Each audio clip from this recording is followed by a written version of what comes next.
The smell of disinfectant couldn't hide the scent of fresh air coming through the open window. Lucy pressed her small face against the glass, watching birds fly freely in the blue sky. Her thin fingers traced patterns on the cool surface, while machines beeped softly behind her. The hospital room had been her world for 3 months now, and she knew every crack in the ceiling by heart. "Time for your walk, sweetie," Nurse Betty said, wheeling in a portable IV stand. Dr. Morgan said, "You could go to the roof garden today if you feel up to it." Lucy's eyes lit up. She had heard other patients talk about the roof garden but never seen it herself.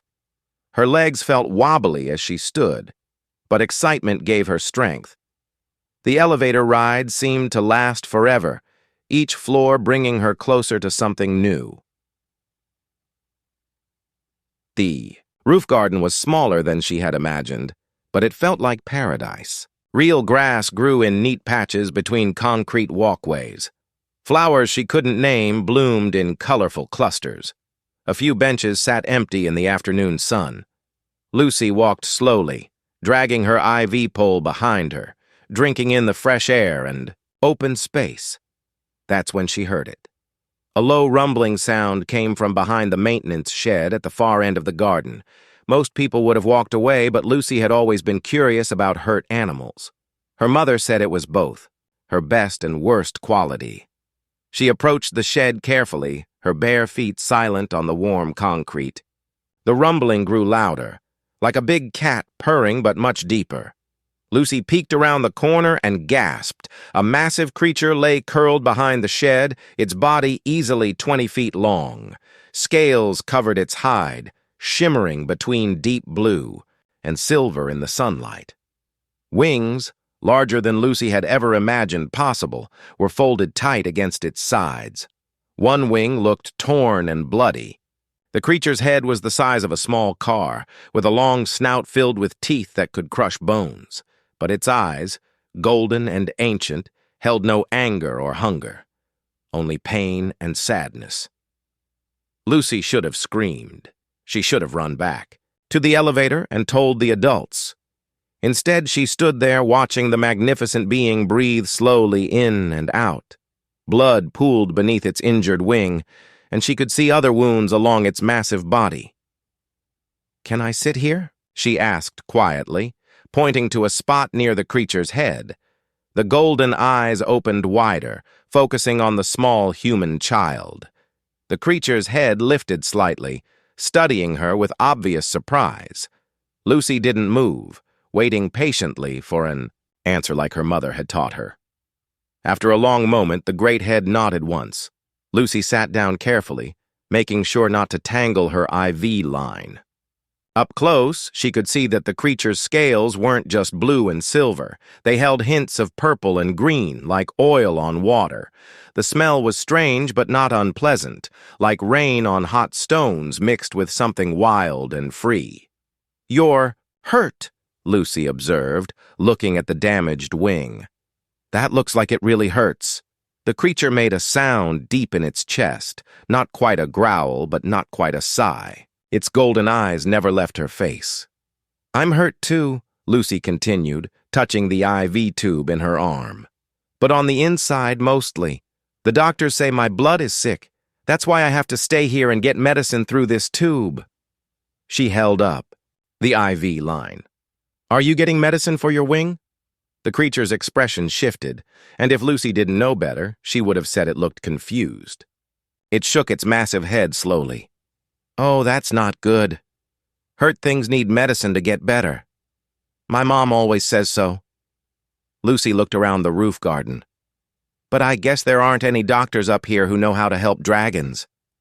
The word slipped out before she could stop it. Dragons weren't real, everyone knew that. But what else could this creature be? It had wings, scales, and breathed out warm air that smelled like distant storms. It looked exactly like the dragons in her storybooks, except those were never hurt and scared. The creature's eyes widened at the word dragon, and it made another sound, almost like surprise. "Is that what you are?" Lucy asked. "A dragon? I always hoped they were real, but nobody believed me when I said so." The great head tilted to one side, considering her words. Then, very slowly, it nodded. Lucy smiled. The first real smile she'd had in weeks. "I knew it! I just knew dragons had to be real somewhere." She looked at the injured wing again. "But why are you hiding up here? And why are you hurt?" The dragon couldn't answer with words, but its eyes told a story of sadness and loneliness that Lucy understood all too well. She had felt the same way many nights in her hospital bed, wondering if anyone in the universe cared whether she lived or died.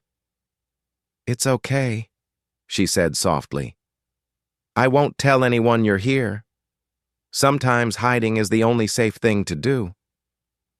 She shifted to get more comfortable. "Would you like me to read to you?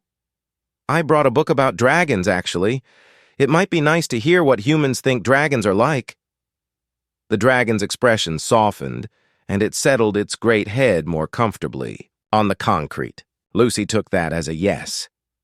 She pulled a worn paperback from her hospital gown pocket and opened to the first page. Her voice was quiet but clear as she read about brave knights and magical kingdoms. The dragon listened intently, its golden eyes never closing, breathing steadily as Lucy's words painted pictures of adventure and heroism. When visiting hours ended, Lucy had to go back inside. She stood carefully, her legs stiff from sitting on concrete. "I'll come back tomorrow if you want," she offered. "I don't have many friends here, and you look like you could use one too." The dragon nodded, and Lucy could have sworn she saw something, like gratitude in those ancient golden eyes. As she walked back toward the elevator, pulling her IV stand behind her, Lucy felt lighter than she had in months. She had found something magical in the world, something that made her heart beat faster with excitement instead of medication. Behind the maintenance shed, the dragon watched the small human disappear through the roof access door. In all his centuries of existence, across 12 star systems and countless worlds, he had never encountered anything quite like this fragile, fearless child. For the first time since crash landing on this primitive planet, Emperor Valdris felt something other than pain and anger.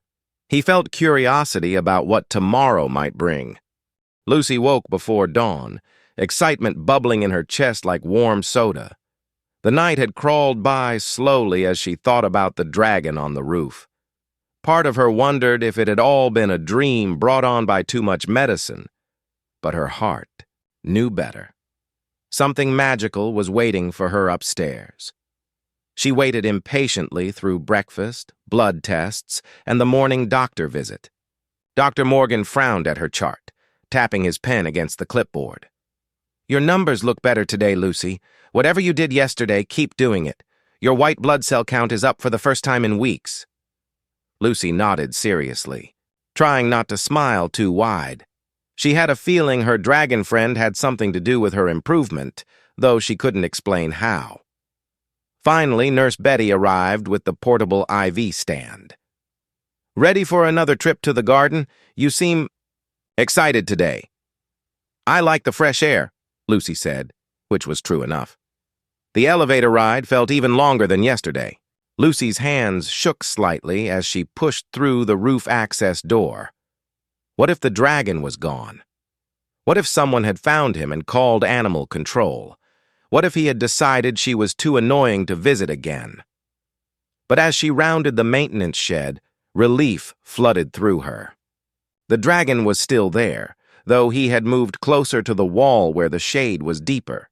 His injured wing was tucked more carefully against his body, and his golden eyes tracked her movement as she approached. "Good morning," Lucy said politely, just like her mother had taught her. "How are you feeling today?" The dragon's head dipped in what looked like a greeting. He made a soft rumbling sound that Lucy was starting to recognize as contentment. "I brought something for you." Lucy carefully pulled a sandwich from her hospital gown pocket. "It's peanut butter and jelly. I saved it from lunch yesterday. I thought you might be hungry." The dragon looked puzzled as Lucy unwrapped the sandwich and held it out. His massive head lowered until his snout was only inches from her small hand.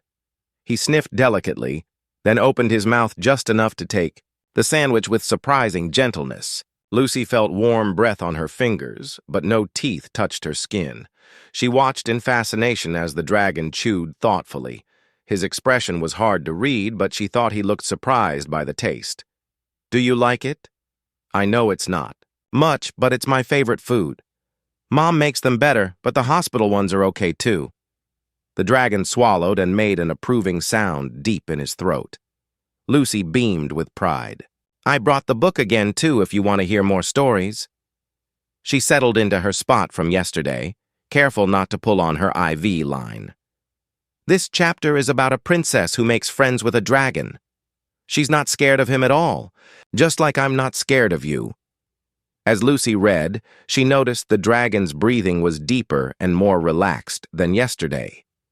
The tension in his massive shoulders seemed to ease as her voice filled the quiet space behind the shed. When she paused to turn pages, he would make soft, encouraging sounds for her to continue. Halfway through the chapter, something strange happened. Lucy had been feeling tired and achy all morning, the way she always did when her medicine wasn't working well. But sitting next to the dragon, warmth seemed to flow through her body. The ache in her bones faded, and her head felt clearer than it had in days. She looked up from the book to find the dragon watching her intently. His golden eyes seemed to glow slightly in the shade, and she could feel something like electricity in the air around them. "Are you doing that?" she asked quietly. "Making me feel better?" The dragon tilted his great head, neither confirming nor denying. But Lucy was sure she saw intelligence in those ancient eyes.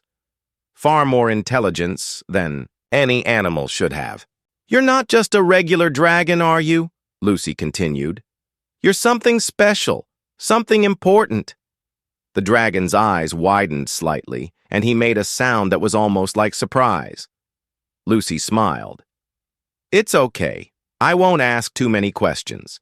Sometimes people need their secrets, and I bet dragons do too." She returned to her book. "But thank you for making me feel better.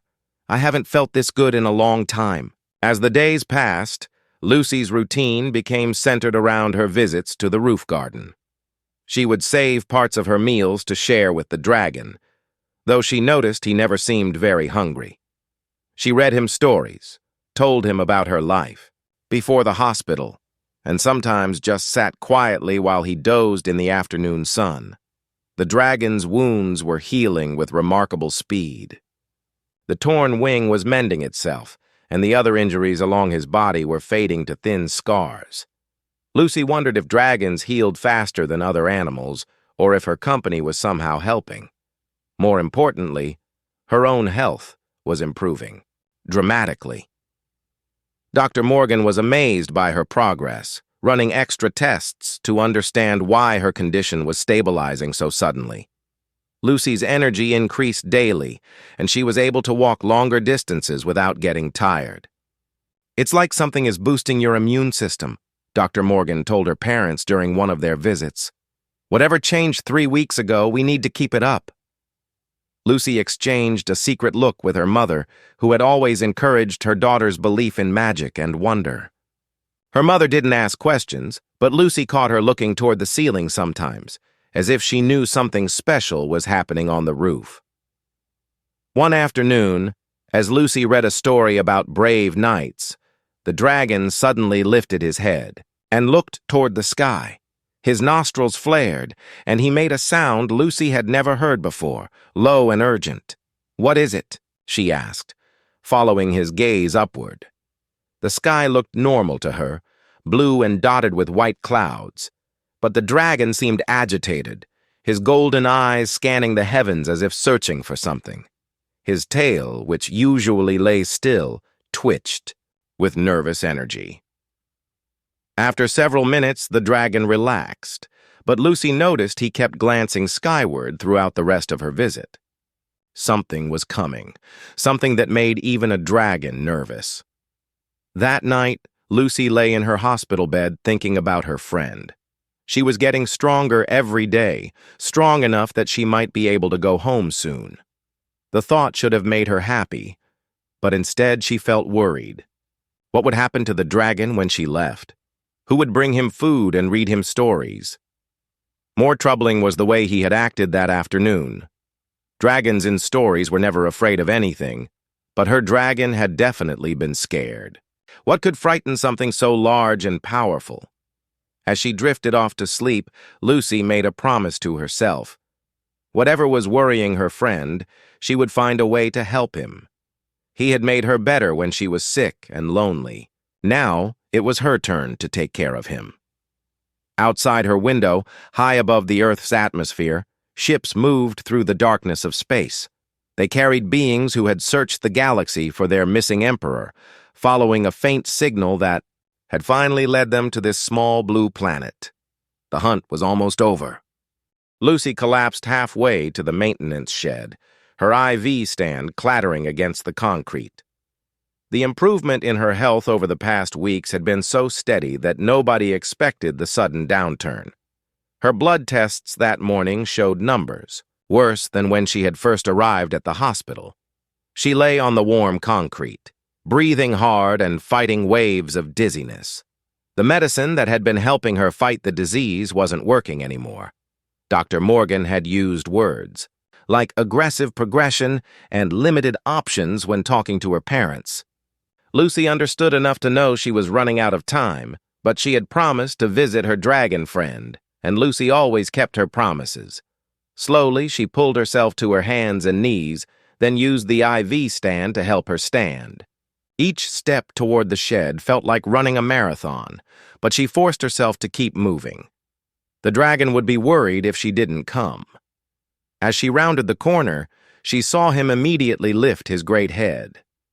His golden eyes took in her, pale face and shaking hands, and he made a sound of distress deep in his throat.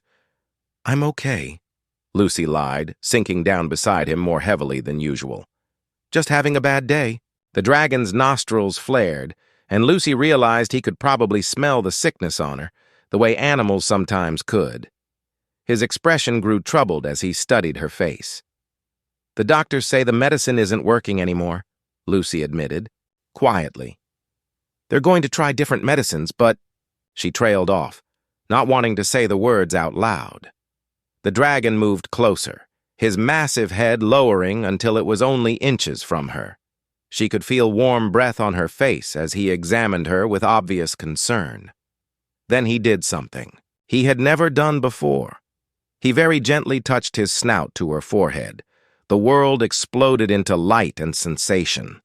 Images flooded Lucy's mind, too fast and strange for her to understand.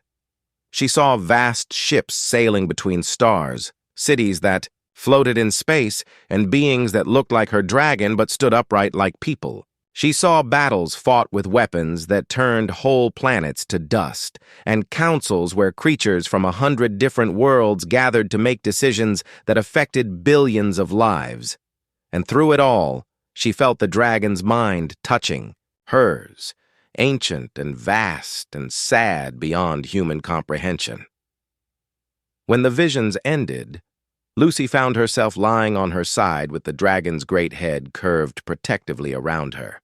She wasn't dizzy anymore, and the ache in her bones had faded to almost nothing. "You're not just a dragon," she whispered. "You're something much more important, aren't you?" The dragon pulled back and looked into her eyes. For a long moment, neither of them moved. Then, slowly, the air around the dragon began to shimmer, like heat waves rising from summer pavement. Lucy watched in amazement as the dragon's form blurred and shifted. The massive body compressed and reshaped itself until a man sat where the dragon had been. He was tall and lean, with silver hair and the same golden eyes. His skin had a faint blue tint, and when he moved, Lucy could see scales along his neck and arms. He wore clothes that seemed to be made of the same shimmering material as dragon scales. "My name is Valdris," he said, and his voice was like distant thunder. "I am the Emperor of the Draconic Hegemony, ruler of 12 star systems and commander of fleets that span the galaxy." Lucy stared at him, trying to process what she was seeing. The dragon she had been reading stories to, sharing sandwiches with, was an emperor of space.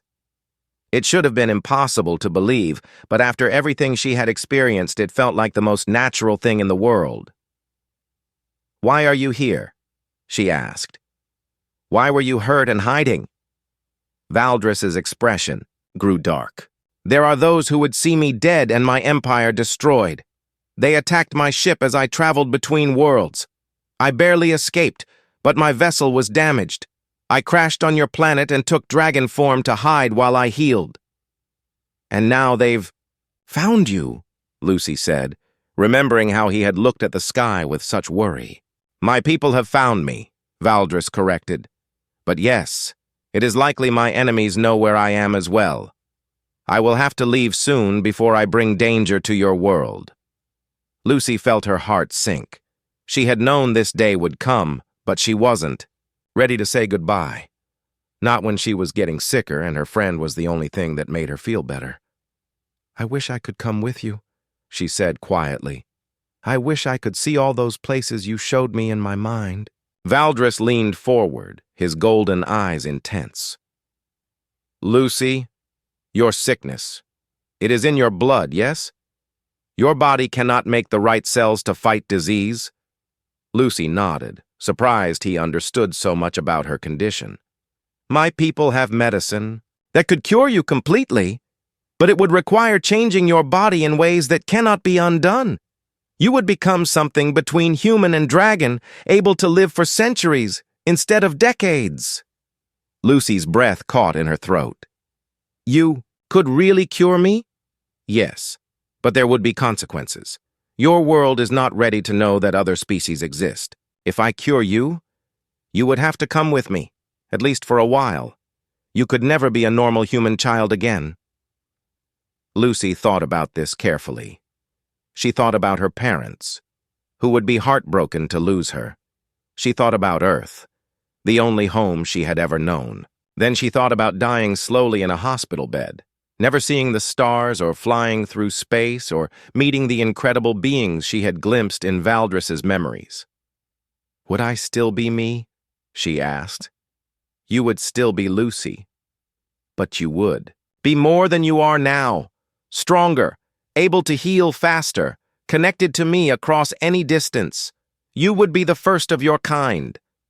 Before Lucy could answer, alarms began blaring across the city.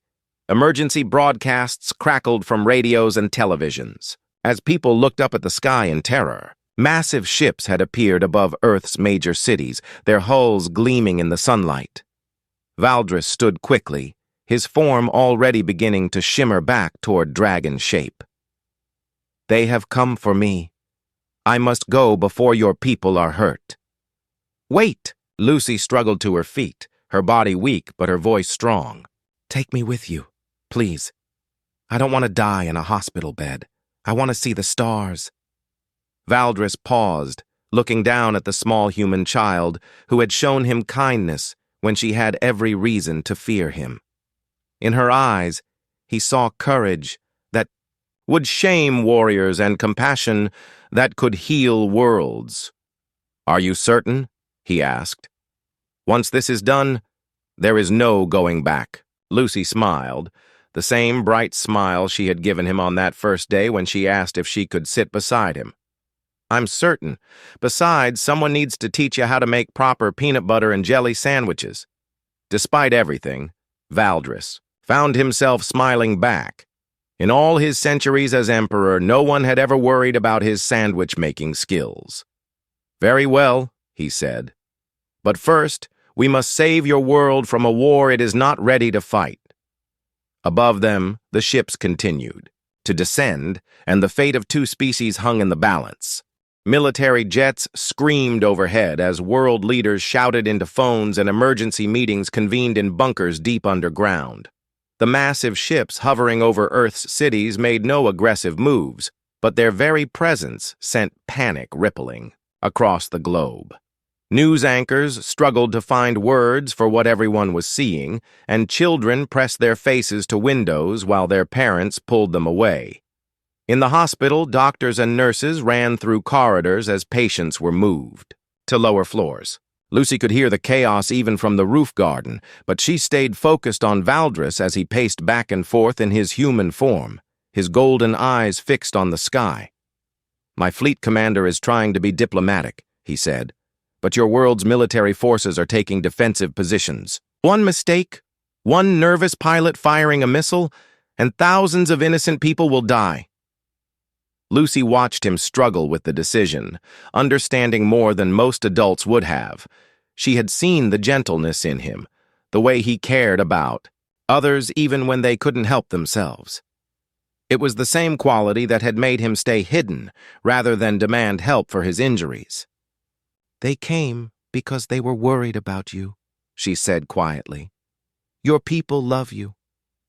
"Yes, but they also have duties. If they believe I am in danger, they will defend me regardless of the cost to your world."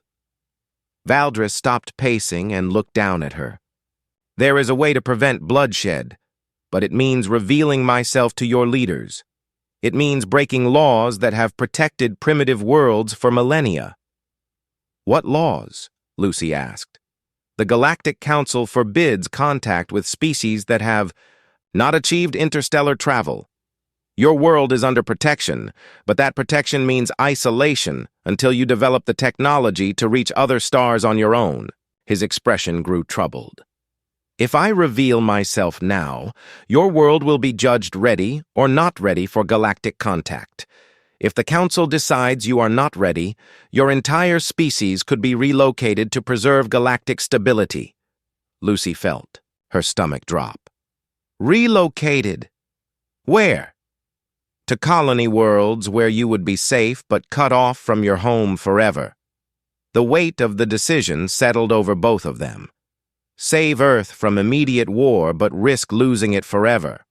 Or let Valdris leave and hope his fleet would withdraw before someone started shooting. "What do you think humans would do if they knew the truth?" Lucy asked. "Would we be ready?" Valdris was quiet for a long time, thinking. Most species react with fear or aggression when they first encounter galactic civilization. They try to steal technology they cannot understand, or they attack anything different from themselves. He looked at Lucy, remembering their first meeting. "But you asked permission to sit beside a creature that could have killed you with one breath. You shared food with something you had never seen before. You read stories to ease the loneliness of a being from another world entirely." "I'm just one person," Lucy said. "Maybe I'm not normal. Perhaps. Or perhaps your people have something other species lack." Valdris knelt down so they were eye to eye. "But if I choose wrong, if I reveal myself and your world is judged unworthy, every human will pay for my mistake." Lucy thought about her parents downstairs, probably terrified and watching the news. She thought about Dr. Morgan and Nurse Betty, who had taken care of her when she was at her sickest. She thought about all the people in the city below, living their lives, and loving their families and trying to do their best in a complicated world. "You know what I think?" she said finally. "I think you should ask them." "Ask who?" "Everyone. All the people down there who are scared right now. Tell them who you are and what the choice is. Let them decide if they're ready." Valdris stared at her. "You want me to address your entire species? To tell them about the galaxy and the consequences of contact?" "Why not? If we're going to be judged, shouldn't we get to speak for ourselves?" Before Valdris could respond, Lucy's IV pole began beeping urgently. Her blood pressure was dropping, and her skin had taken on a grayish tint that meant her condition was deteriorating rapidly. She swayed on her feet, and Valdris caught her before she could fall. "The stress is making you worse," he said, lifting her easily in his arms. "I need to get you to the medical facility your people can provide. Or begin the treatment to save your life." "No," Lucy said weakly but firmly. "Not until you save everyone else first. I won't let you choose between me and the whole world." "Lucy, you are dying. If I do not act now, Then I'll die, knowing I helped someone important make the right choice. Her voice was fading, but her eyes remained bright and determined. Please, Valdris, give my people a chance to surprise you. Valdris looked down at the small human in his arms.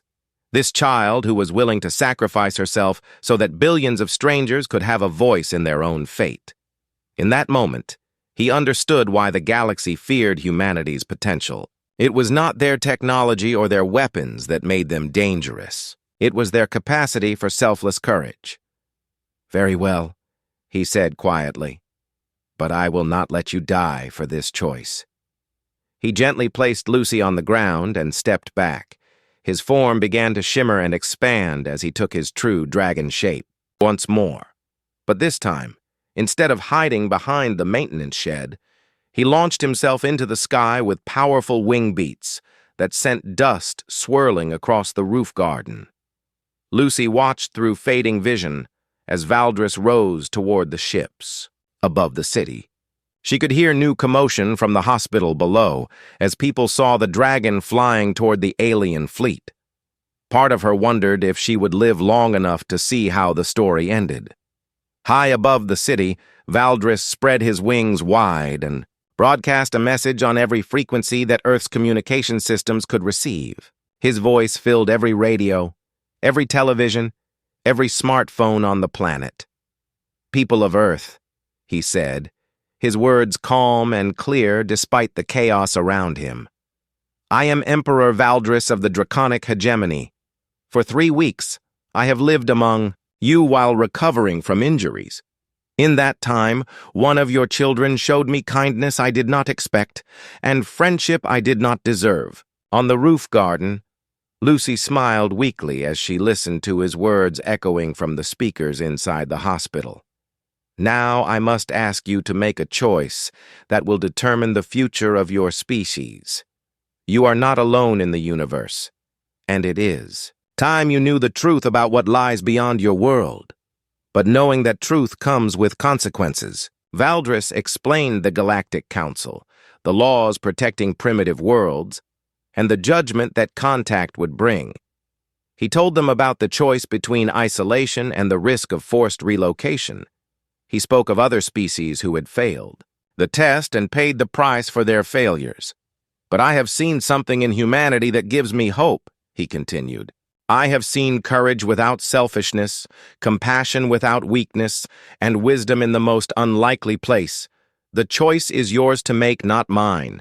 Do you wish to remain safe in isolation, or are you ready to face the galaxy as equals around the world? People looked at each other in wonder and terror. But as Valdris had hoped, they began to talk. In homes and offices, in schools and hospitals, humans did what they had always done when faced with impossible decisions.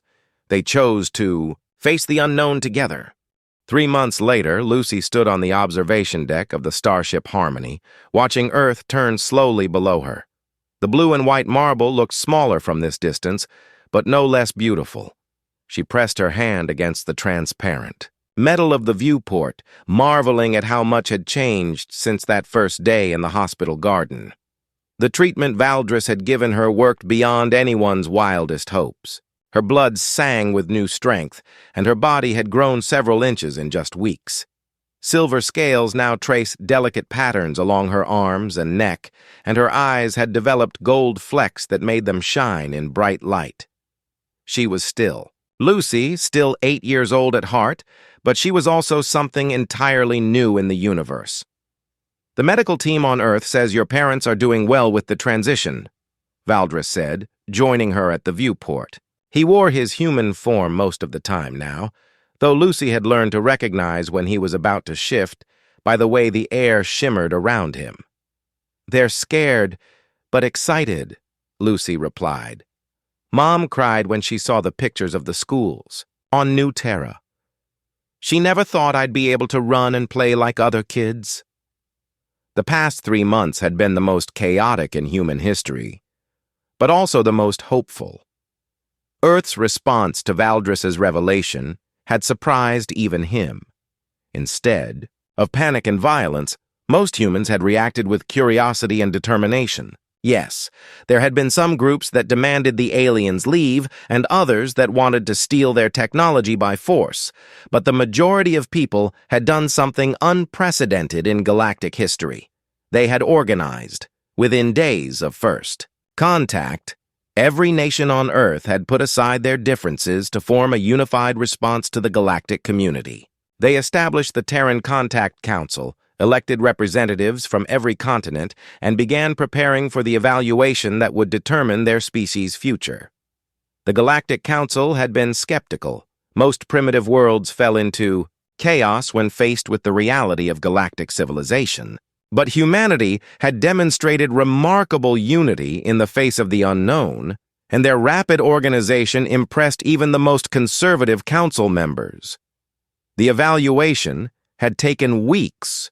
Representatives from a dozen different species visited Earth, testing human reactions to alien contact, studying their technology and social structures, and measuring their capacity for peaceful coexistence with other species. Lucy had played a special role in those proceedings. As the first human-dragon hybrid, she served as living proof that humanity could adapt and change without losing what made them unique. Her bond with Valdris allowed her to translate not just languages, but entire ways of thinking between humans and aliens. The Council's final vote was unanimous, Valdris told her now, his golden eyes reflecting the starlight. Humanity has been granted protected status with gradual integration privileges. Your world will join the galactic community slowly, at your own pace, with full support and protection. And the colony worlds? Lucy asked. The first human settlements will be established within 5 years, volunteers only, and they can return to Earth whenever they choose. Valdris smiled. Your species will spread to the stars, but Earth will always remain your home. Lucy felt a warm glow of pride in her chest. Humanity had passed the test, not through superior technology or military might, but through their ability to choose cooperation over conflict when faced with the impossible. There's something else, Valdris continued. The Council has asked me to establish a new position, Ambassador for Emerging Species. Someone to help guide other worlds through first contact and evaluation. That sounds like an important job. Who are they giving it to? Valdris's smile widened. They offered it to you. Lucy's eyes went wide. Me? But I'm only 8 years old. Age is relative in galactic politics. Some council members are thousands of years old. Others live only a few decades. What matters is wisdom, compassion, and the ability to understand different perspectives. Valdris placed a gentle hand on her shoulder. You have shown all of those qualities. Besides, who better to help scared civilizations than someone who knows what it feels like to be small and powerless in a vast universe? Lucy looked out at the stars, thinking about other worlds where children might be looking up at the night sky and wondering if they were alone. The idea of helping them discover they weren't alone, that there were friends waiting among the stars, made her heart race with excitement. Would I still get to visit Earth? And my parents? As often as you like. This ship would be your home base, but you could travel anywhere in known space. You would have the authority of the Galactic Council behind you and the resources of my empire at your disposal. Lucy grinned, the same bright smile she had given him that first day when she asked if she could sit beside a wounded dragon. I accept, she said solemnly, but I have one condition. Name it. When we visit new worlds, we have to bring sandwiches. Real peanut butter and jelly sandwiches. Sometimes the best diplomacy starts with sharing food. Valdris laughed, a sound like distant thunder mixed with genuine joy. Agreed, though I suspect the galactic food suppliers will struggle to understand the cultural significance of processed peanuts and fruit preserves. They'll learn, Lucy said confidently. Just like I learned that dragons are real, and you learned that humans aren't just another primitive species. 6 months later, Lucy stood in the same spot where she had first met Valdris. But now the hospital rooftop garden looked very different. A small memorial plaque had been installed near the maintenance shed, reading, "In honor of friendship that bridges worlds, the first contact memorial garden." Flowers from 3 different planets bloomed in carefully tended beds, and a small fountain trickled peacefully in the center. Her parents had come to see her off on her first official diplomatic mission. Her mother looked proud but worried, the way mothers do when their children are about to do something important and dangerous. Her father kept checking his new communication device, which would let them talk to Lucy no matter how far away she traveled. "Remember to eat properly," her mother said, adjusting Lucy's new diplomatic uniform for the 3rd time. "And don't let those alien foods upset your stomach. Pack some of those nutrition bars Dr. Morgan gave you." "Mom, I'll be fine. Valdris won't let anything bad happen to me." Lucy hugged both her parents tightly. "Besides, my first assignment is to a world that's already passed their evaluation. I'm just going to help them set up their first embassy." "Still," her father said gruffly, "you call us every day. Time zones don't matter when you're traveling between star systems." Lucy promised she would, then walked over to where Valdris waited near the garden's edge. He had taken his dragon form for the departure, partly for ceremony and partly because Lucy had discovered she loved flying through space on his back more than traveling in ships. "Ready, Ambassador?" he asked, lowering his great head so she could climb onto the riding saddle that had been specially made for their partnership. "Ready, Your Majesty," Lucy replied, settling into the familiar position between his shoulder blades. As they rose into the sky above the city, Lucy waved to her parents and to the small crowd that had gathered to watch. Below them, Earth continued its ancient rotation, but now it was no longer alone in the universe. Humanity had found its place among the stars, not through conquest or superior technology, but through the simple act of treating strangers with kindness. 3 years passed in what felt like moments. Lucy, now 11 but with the wisdom of someone much older, had successfully guided 8 different species through first contact. Each world presented unique challenges, but she had developed a reputation throughout the galaxy for her patience and understanding. On the planet Kepler, she had convinced a race of silicon-based beings that carbon-based life forms weren't trying to poison their atmosphere. On New Geneva, she had helped aquatic creatures understand that not all land dwellers were threats to their ocean homes. And on distant Proxima Beta, she had spent months teaching insectoid aliens that individual consciousness was just as valid as hive minds. Through it all, Valdris had been her constant companion and guide. Their bond had grown stronger over the years, allowing them to communicate across vast distances and share thoughts and feelings in ways that amazed galactic scientists. But it was their return visits to Earth that Lucy treasured most. Each time they came home, she could see the changes in her world. Cities now had districts designed to accommodate visiting aliens. Schools taught basic galactic history alongside human history. Children grew up knowing that the universe was full of friends they had yet to meet. On this particular visit, Lucy stood in the same memorial garden where her adventure had begun, but now she wasn't alone. A group of human children sat cross-legged on the grass, listening intently as she told them about the worlds she had seen and the beings she had met. "The most important thing to remember," she told them, "is that everyone in the universe wants the same basic things. They want to be safe, to be understood, and to know that they matter to someone.